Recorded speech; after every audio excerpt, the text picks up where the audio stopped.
peace, justice. These are words we've all heard before, but what do they mean when we apply them to an academic context? What do we mean when we apply them to Stanford? In my research, I'm looking at how we can create a peace and justice studies program by focusing on individuals, focusing on people like Byron Bland, and the events and groups which he helped shape and which shaped him. In talking with Byron and Jim Berklow, another person involved in the 1980s peace movement, I've learned a few things that have been surprising and interesting to me, and a few things that I think I want to look more into. So I spoke with Byron about a week ago, and in talking with him for a long time, he's a very good talker, I learned that he actually first got interested in peace in the context of the Vietnam War. So he actually served in the Vietnam for a few years as an engineer. So his personal interest in peace came out of a very violent context.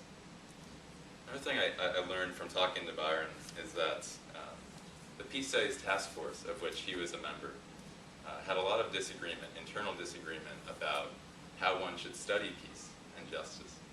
Some people thought, hey, we should study peace from the perspective of order. Others that we should study peace as it relates to justice. Still others that thought we should study it from a security studies perspective. And this internal disagreement raised a lot of questions to me, and I was wondering, how did this disagreement weaken the Peace Studies course in its first few years? How did this lead to, how did this weaken the course? Moving on from Byron Bland, I also talked to another person related to United Campus Christian Ministry and the Peace Studies movement, Jim Berklow. And Berklow was the minister of UCCM in the early 1980s. And he also was a part of the Peace Studies Task Force and other groups. I talked to Berklow over the phone, and there were a couple of things he said related to Byron Bland that I thought were interesting, I thought worthwhile.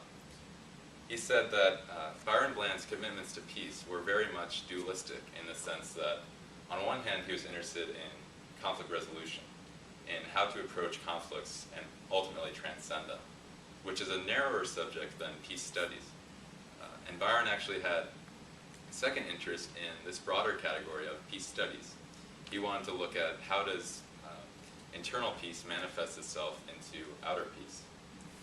And these two categories that Byron Bland faced, I thought were really interesting components, and it led me to question how did he struggle to approach peace internally, and how did that manifest itself in his leadership of the Peace Studies course and other groups.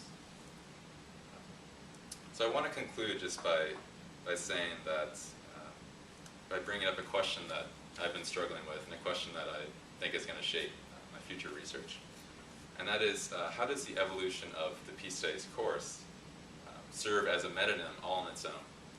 How does looking at this course and its weaknesses and its strengths shape a discussion of peace and justice studies?